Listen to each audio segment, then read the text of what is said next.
afternoon, everybody. This is your host, Cooking with Tiffany, as well as Tiffany's Community Spotlight at Home, Tiffany DuBois-Morales. With me right now are Mitchell Nestor and Josh Hunt of Branch Barrel Distilling. Thanks for having me come in. Cheers. Absolutely. Cheers. Welcome in. Glad to have you. Fantastic. So, tell me a little bit about Branch and Barrel. How did you guys get started? Any plans for expansion? And, any thing you'd want a professional or non-professional know about you? We actually got started in garages, specifically over in Parker and Boulder. We had three founders, Ryan, Scott, and Tom, who all met each other through working on job sites together. One did contract and construction work. One did commercial real estate. One did HVAC and plumbing. He was a master plumber at the age of 18. And so they would build industrial buildings, apartment complexes, and two of them specifically, Ryan and Tom, bonded over the fact that they loved whiskey. But they also kind of commiserated the fact that they weren't finding what they were looking for in the market. They wanted something that tasted like Colorado because this is where they live, and everything is either Kentucky, Tennessee, wanting to be Kentucky, or now Texas, And you didn't have a lot of options in the late 2010s either. No, it was all single malt, imported and aged here, things like that. And so they were like, well, why can't we do it? How hard can it be? Funnily enough, pretty difficult, but that's okay. That didn't stop them. They reached out to Scott, the HVAC side of our company, and they said, hey, Scott, can you help us build some equipment? We have this idea. We want to try it. We don't know what we're doing. So he said, sure, let me take a week.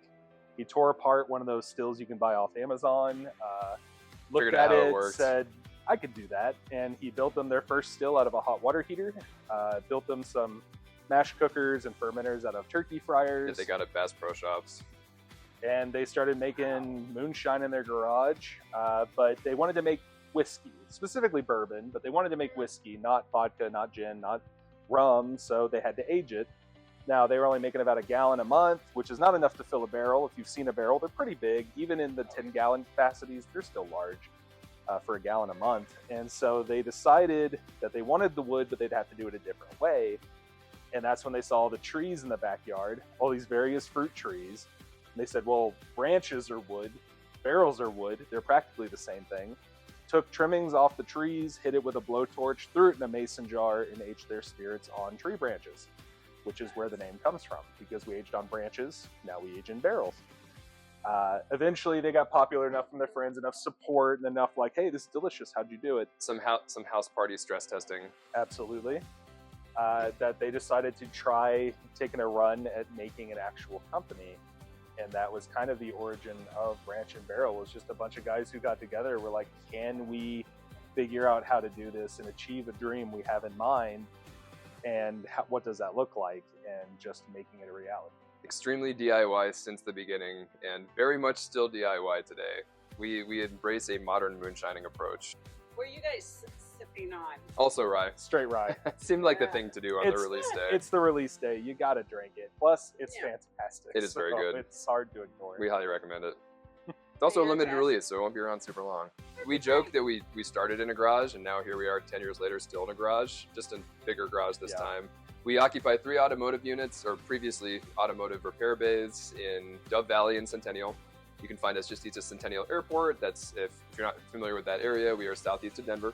We've been here going on year 11. We're going to be celebrating our 11-year anniversary in October, which we're very excited about. Thank you. Hey, we'll take that. Thank you. 11 years strong. We've kept the DIY spirit alive. All of our equipment is upcycled, remanufactured industrial stainless steel. Our owners basically built this place together.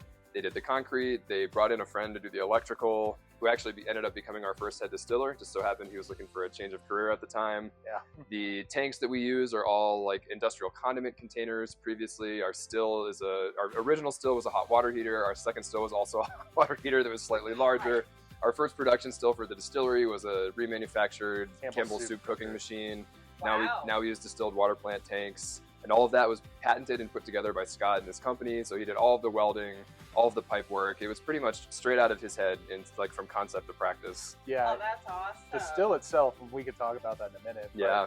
There's a lot of things about it where Scott, just being who he is, doesn't drink coffee, drinks green tea, water, eats healthy. He's a farmer by nature. And he saw the way distillation worked and saw inefficiencies. And there are things that you can't achieve by purchasing a still that you can only achieve by designing and building it yourself.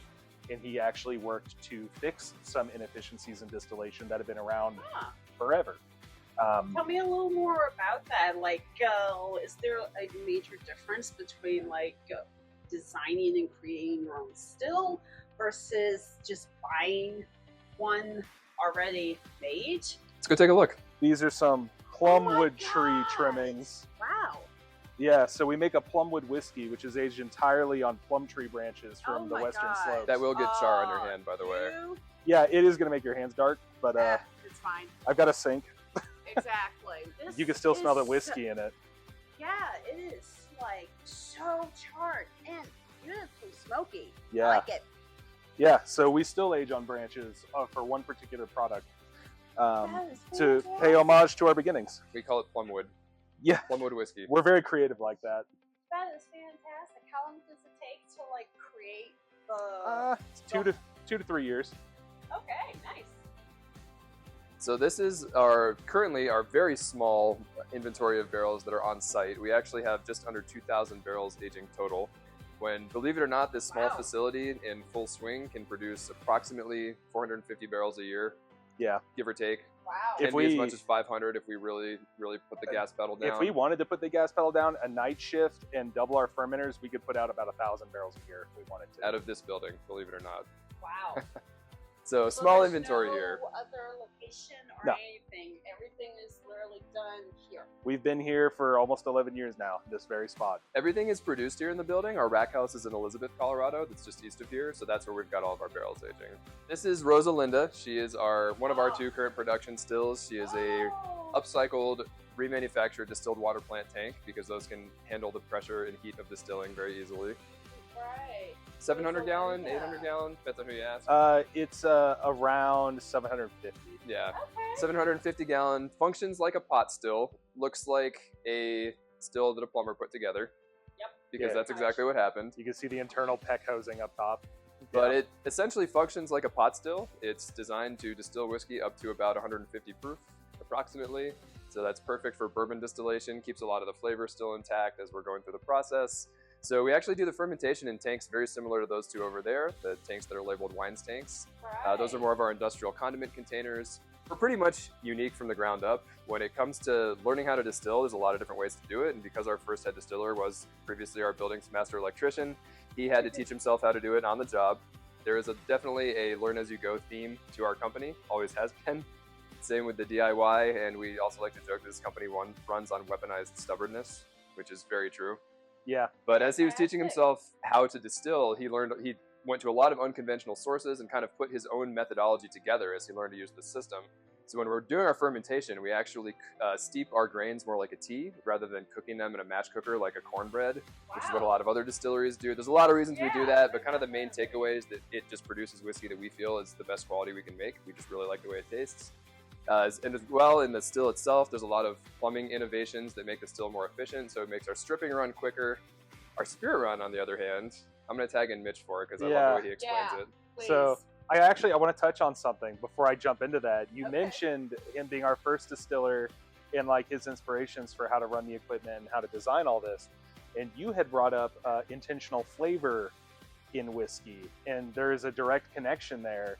So our mash bill in our bourbon, our traditional bourbon, is only 2 grains. It's 84 corn, 16 barley.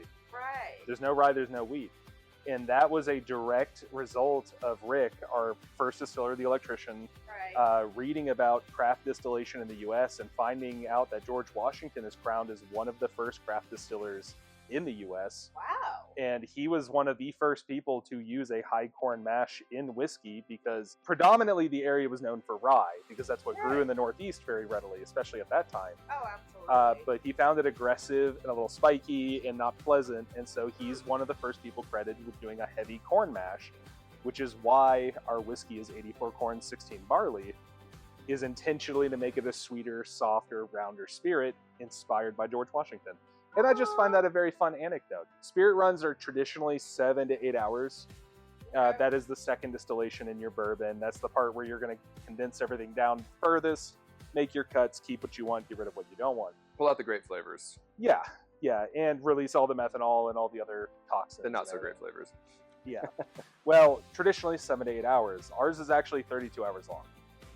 I like it. We run it 4 times longer than the average. A couple of reasons for that. There's some college papers involved in research, but predominantly the idea is that if you increase your temperature very quickly, you experience something called thermal lashing, which is going to destroy your milder, softer, more delicate congeners and flavors and compounds. And so the concept is to run very slowly and gently through the temperatures. So we retain as many congeners, oils, fats as we can, and it produces a much more round, soft spirit that holds a ton more flavor. So our moonshine, like the new make that comes off, people will try it, not believe that it's full strength. They think it's proof down, but it's not. It's just so full of oil it combats that ethanol burn. And it is so flavorful you could drink it on its own, and it doesn't taste anything like nail polish remover. Smooth, full-bodied, and full-flavored. And it's very like fruit-forward, too. It is. Moonshine. It's got a lot of terrific fruit flavors in it. It's at the end of the day, it's not just about the mash bill or the equipment you use. It's about how you treat it and how you approach it. And we are not in the business of making a ton of whiskey. That's not really what we set out to do. We want to make Colorado-style bourbon that reflects the terroir of Colorado, that reflects the personality of Colorado. And it's all about the quality over quantity here. So we want to be proud of everything we want to put out, and everything you drink should be able to be drank on its own. You shouldn't have to mix it, but we always advise that you try because it's fun to explore. When Mitch mentioned that the owners wanted to make Colorado-style bourbon, they really did mean that. Since day one, pretty much, everything that we make on the whiskey side, everything produced in this building, we do make all of our whiskey from scratch. Always have up until this point. No plans to change that. None. And that's not a quick or easy process, but like it was mentioned earlier, the emphasis was always on quality over quantity and utilizing local grains to showcase what Colorado agriculture has to offer. So our grains either come from a dairy co-op up in Wiggins, we get all of our other grains from San Luis Valley. We've actually grown some of our own grains now and fermented and distilled those. We have some whiskeys aging that were grown with Branch Barrel estate grains. And that's really, that whole part of the process is really important to us. We have a terrific source of water that we pull from a super deep well that taps the Arapahoe Aquifer, pulling millennia old Rocky Mountain snowmelt water. It's some of the best water in Colorado. It's what we use to make our whiskey and also to proof it with. And so when we say we're a Colorado style bourbon, we really do mean that. The grains come from here, it's made here, the water is clean Rocky Mountain snowmelt water, and we lean into Colorado's aging environment as well. There's a lot of debate going on, I think, probably in the whole industry right now as far as whether time in the barrel equals, is extraction maturity, and that's a whole thing that we could basically have a whole other conversation about. But yeah, seriously. In essence, Colorado's environment, because of our dramatic temperature swings and our lack of humidity, whiskey develops really differently here. So the whiskey is forced in and out of the wood more frequently, it's forced deeper into the wood. And because it evaporates at a quicker pace, the flavor is more concentrated as well. So when we say Colorado-style bourbon, that's exactly what we're talking about. Yeah, shaped by Colorado for Colorado. Thank you both so very, very much for allowing us a little sneak peek into the brains behind Branch and Barrel. Absolutely. I greatly appreciate all of the comments and just letting us explore with you all. So, from Cooking with Tiffany, as well as Tiffany's Community Spotlight, cheers. Cheers.